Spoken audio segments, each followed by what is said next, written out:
The main thing I think we should review is just the whole HEAL kind of acronym that he went through, and the integrating is really, really important. So thanks for bringing that up.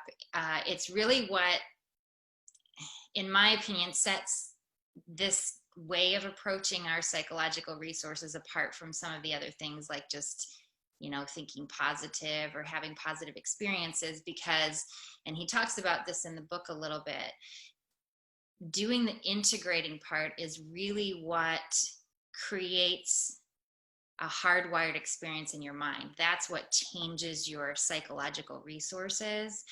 And a lot of times when, you know, even if we're, you know, doing talk therapy and things like that, we can have some temporary benefit from that. But unless you're really integrating that, it doesn't really result in lasting changes a lot of times. And he does address that a little bit. Rewiring the brain, or sort of reinforcing these positive experiences into your experience, is what changes you, okay, and what allows you to access those positive states more easily and more regularly.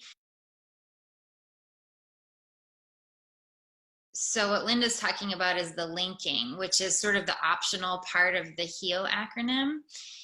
And he brings that up because that's sort of the end stage, or the end advanced step to using it to heal your psychological traumas, basically, okay? And when we do that, we have to just be really gentle with ourselves. So the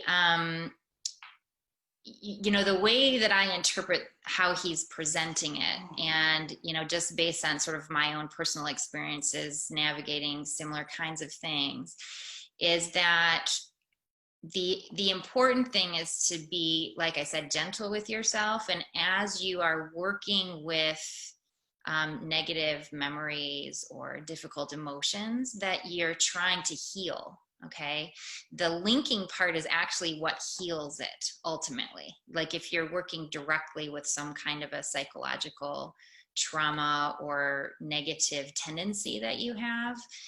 And the important thing is to recognize the value in trying to hold simultaneously, and he talks about this in the book, holding simultaneously the positive psychological resource that you've identified that is related to the pain or the trauma or the psychological difficulty that you have, holding them together.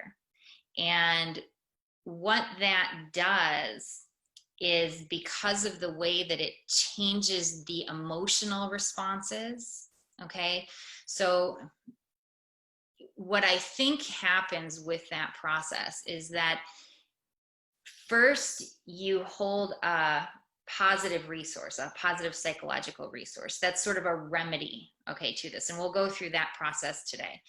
The important thing is to really feel this positive resource, okay, so that you're feeling it in the body, and then really gently just invite the you know, psychological issue that you're working with to come into your awareness. And first, just to sort of have it on the side, okay?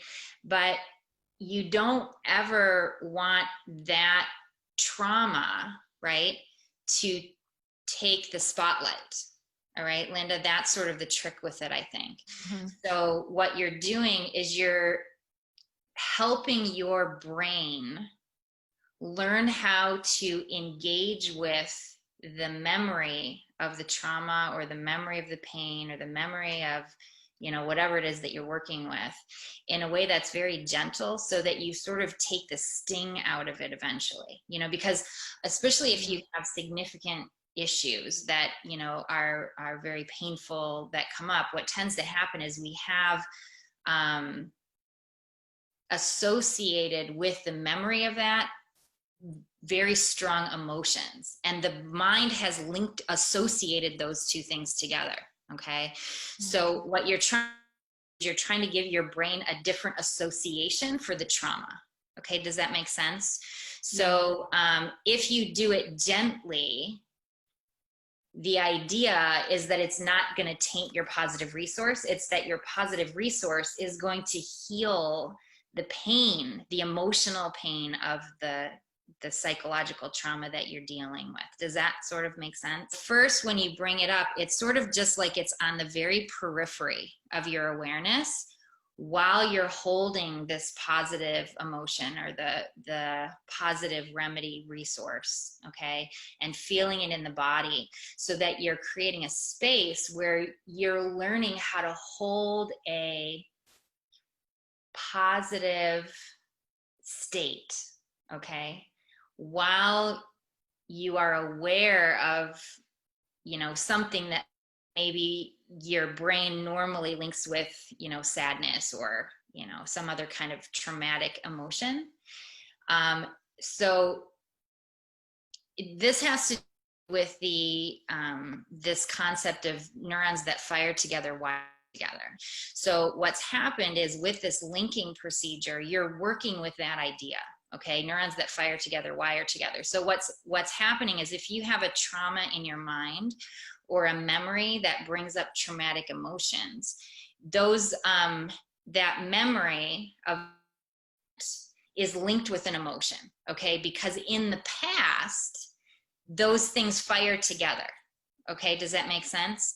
And so one automatically brings up the other. And to the point that sometimes there are situations where you have an emotion and it brings up the memory of something else. Do you know what I mean? It goes both ways.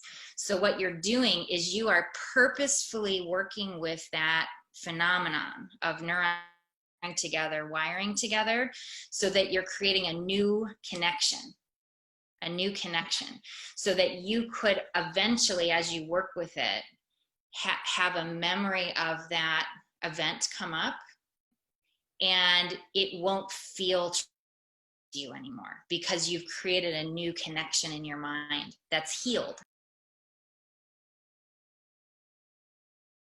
The acronym HEAL, when he's talking about you know, generating a positive psychological resource and then installing it in the brain, okay, and then using that to heal ourselves, the first part of that acronym is H, which is just to have an experience, okay?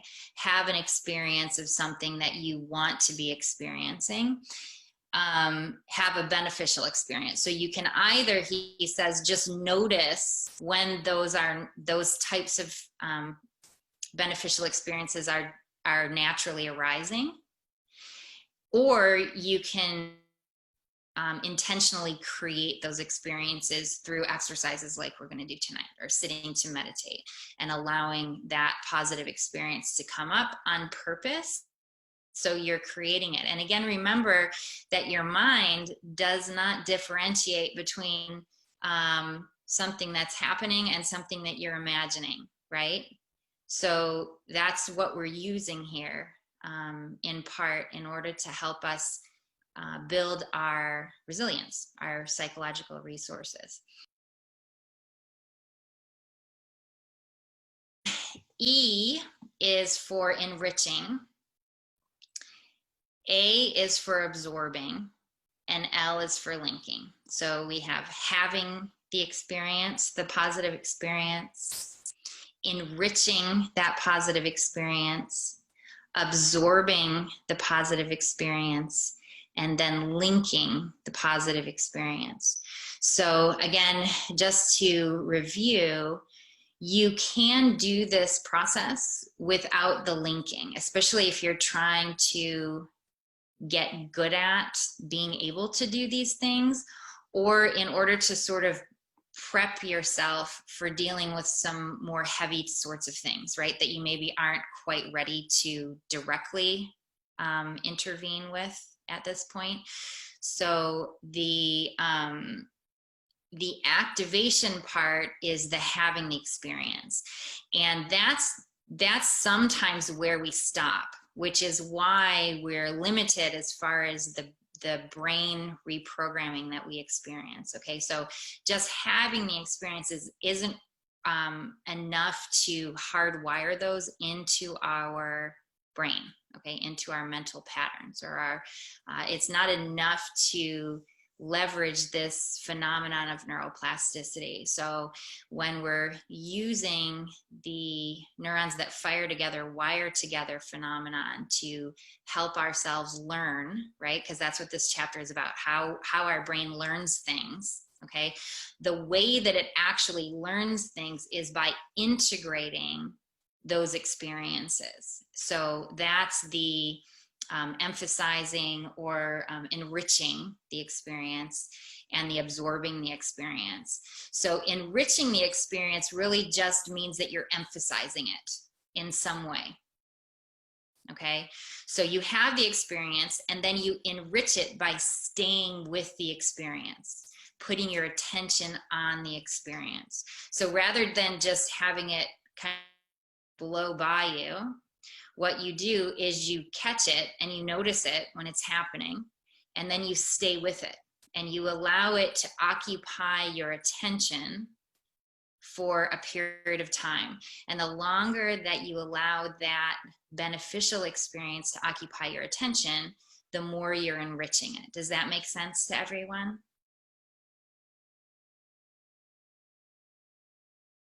And what this speaks to is the experience of actually allowing that positive experience to soak into you.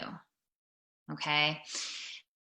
And he says it seems a little abstract to talk about it that way, but if you play with it, it really does literally feel like the experience is soaking into the cells of your body.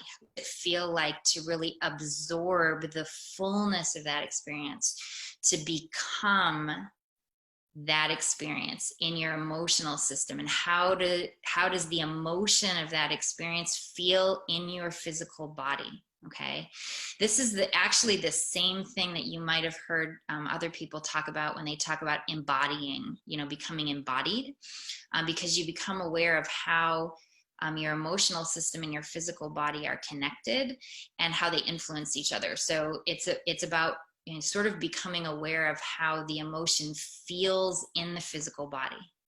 Okay, does that make sense? That idea makes sense to everyone? That's kind of what you want to pay attention to. And then you really kind of just imagine that it's becoming a part of you. Okay, so you're allowing it. You're sort of surrendering to that positive experience, really, in a sense. And then the linking part has to do with taking that, okay, staying in that experience and linking it with something else that you want to heal. Okay, so you can see that if you go through having the experience and then you amplify it or enrich the experience, and then you allow that experience to become what you are right now. Okay, you absorb that experience into you. Okay, so that you're fully immersed in the feeling of what it feels like to embody that positive state. Okay, then you are a positive psychological resource at that moment, right? So you are a feeling of peace. You are a feeling of safety. You are a feeling of connection. You are a feeling of satisfaction. And then in that state, you can allow the issue, the topic that you want to work with, to just show up very gently while you are embodying that positive state. Okay, so then do you understand how it's sort of teaching you, I can be aware of this over here while feeling peaceful. I can be aware of the memory of this traumatic experience while feeling safe. I can be aware, okay?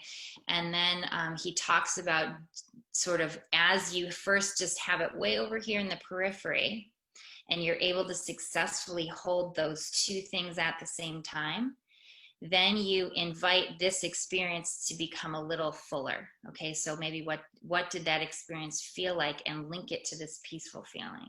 Okay, and then you allow it to sort of blossom more and more. And if you ever get to the point where you lose this state, okay, to this experience, then you back up. Okay, that's your edge right there. That's your edge. So this isn't about pushing you over the edge. Okay, this is about retraining your memory system. Okay, retraining your mind, because really all of those traumas for the most part are in the past, right? They're not happening now. They're things that are living in our brain, in our memory, in our emotional connection to those. And that's how we keep them alive. That's how they are influencing us now. And so it's possible to heal that by repatterning our connections with those things. And so maybe down the road, you would be able to remember that.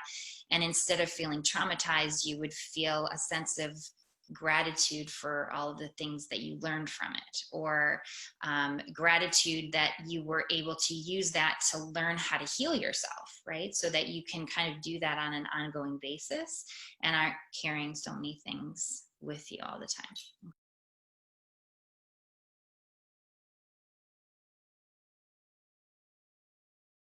I would propose that for many things, you don't necessarily always have to get to the root of the issue, because we're working on an emotional trigger level. So we basically have safety, satisfaction, and connection.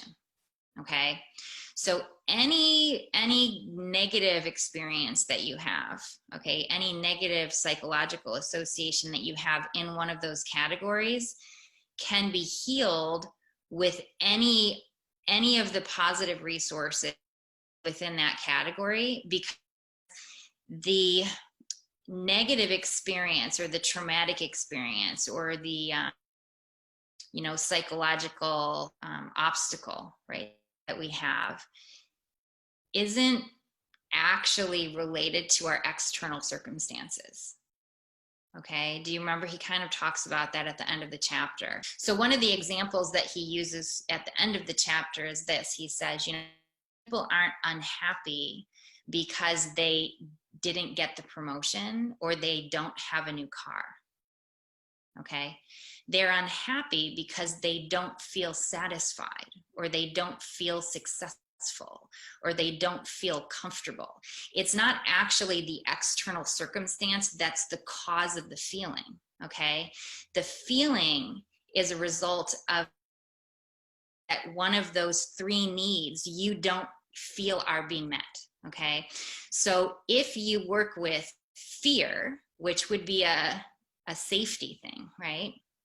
Okay, and you are able to internally generate a feeling or a state of feeling safe and taken care of and at peace, then the external circumstance really is irrelevant in the end. But it's really the emotional response or the emotional experience that's triggered by the external experience is worked with internally. So it doesn't really matter in the end what the external experience is. Does that sort of make sense, or is that just more confusing? Yeah. Okay.